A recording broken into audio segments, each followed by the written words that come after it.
Hello, lovely Aquarians. As I started zeroing in on you, I saw a fountain. But the fountain wasn't really going, whoo. It was just kind of going, burr, burr, burr, burr, burr. Excuse me. And you're sitting on the edge of this basin in which this fountain exists. And you got your feet in the water. You're sitting on the edge, but your feet are in the water, and you're kind of looking down into it, just kind of watching the water pool. Excuse me. The cool thing about it is you don't seem to be really upset that the fountain is like in full gush mode. It's almost as though you're quite comfortable at this point in time, just letting the water do its thing. And when I say do its thing, what I want to say also is that it's doing its thing because it's connected to the rhythm of the earth. This isn't about a pump that is not working. It's connected to the rhythm of the earth. It's part of a cycle.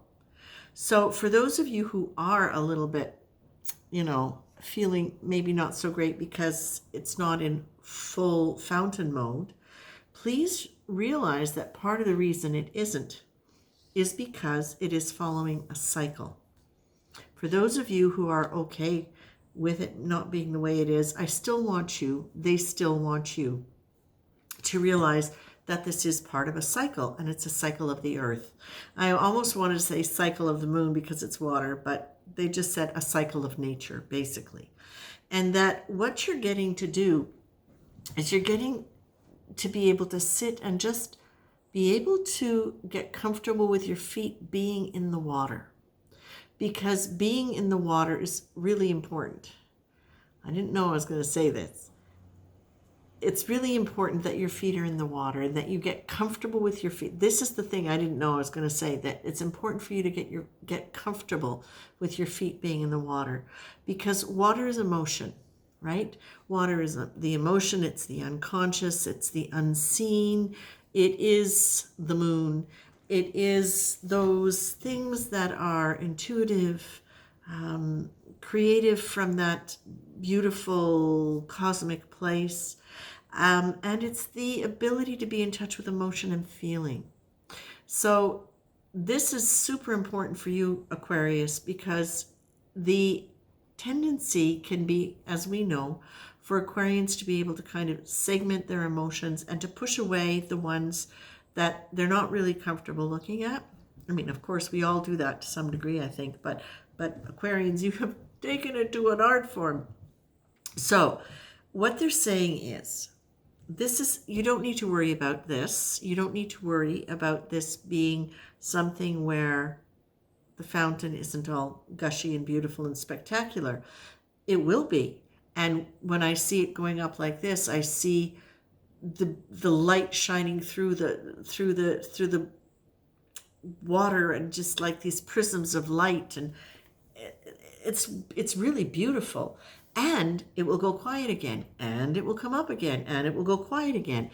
And the thing is, it doesn't mean, they're saying, don't be afraid of ups and downs in that regard, because there is going to be a natural flow.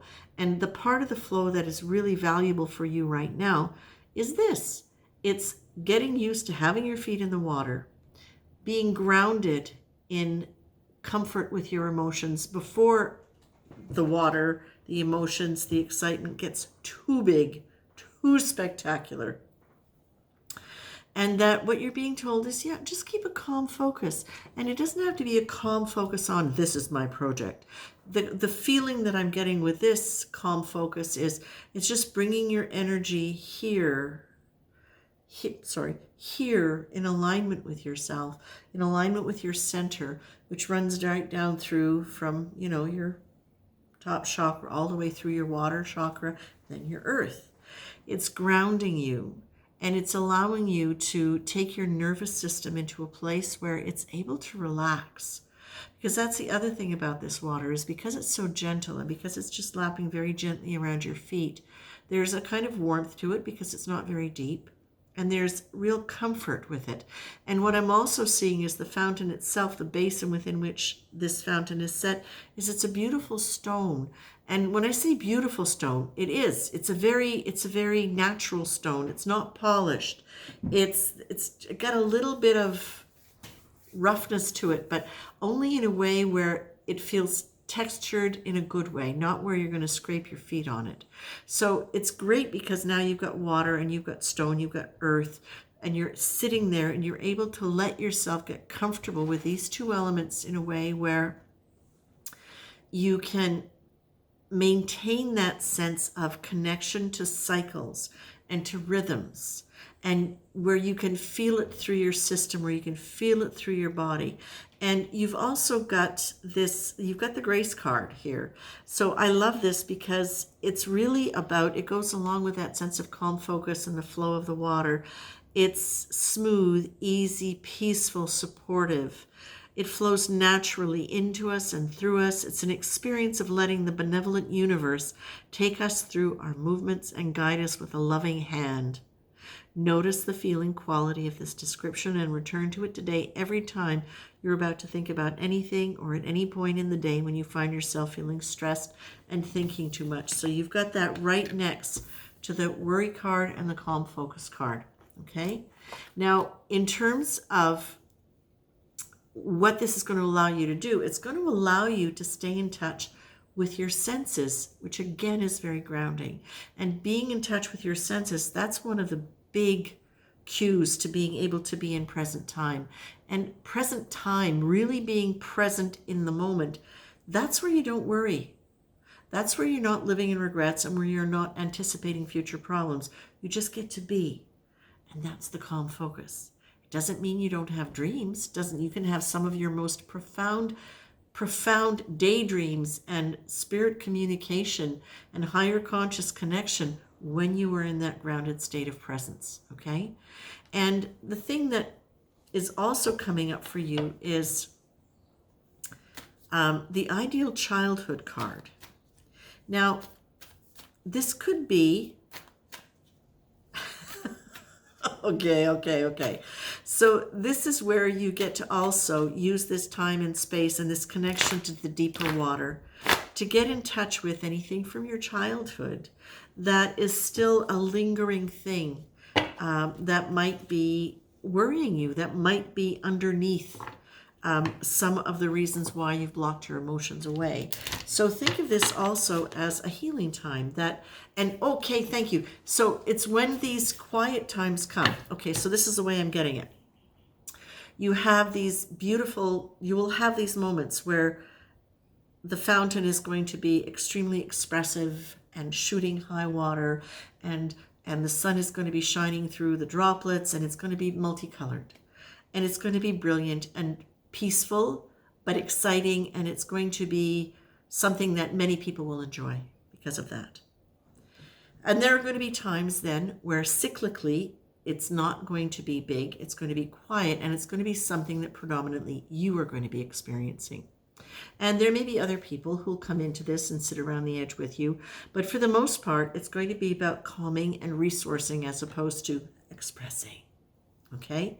And that this is a part of the natural cycle of life, of the earth, and that this is part of, you will go through these expansive moments, and then you're going to go through the quiet moments. And the quiet moments are where you get to integrate the experience that you've had, and you will get to reflect on whatever that positive movement and momentum has brought up from the past that now has the ability to be cleared. Okay? So you think of it like this beautiful, it's like a beautiful healing cycle, you know. In somato-emotional work, they talk about the figure 8, where you go from the trauma section and then into the resource section where you have these wonderful moments. I'm watching myself because I want to see the figure 8 I'm doing. So it's a natural cycle that the nervous system will naturally take you in. It will resource itself with lovely positive images, and then it will move back into a trauma vortex where you get to experience and integrate or experience things and understand them and then integrate. So, of course, with a practitioner, but it's that cycle, right? So it doesn't mean to say that when you come back down to the fountain with just a little bit of water coming out that it's going to be trauma, but it's going to be a reflective time for you to put things in place. And if there is healing that needs to be healed, you'll be able to use that time as part of that process. Okay, so it's all beautiful, it's all good, Aquarius, it's all good. I really like this. And of course, this is your fountain, right? So whatever your gifts, your project, your intention is, that's what this fountain represents. And, you know, it can go from a fountain into a water park too. There's really no limit to this. But for now, what they're saying is just understand that this whole fountain experience and the cycles of it are part of your, not transportation, transmutation. It's part of your process of moving and cycling each time into a higher energy, and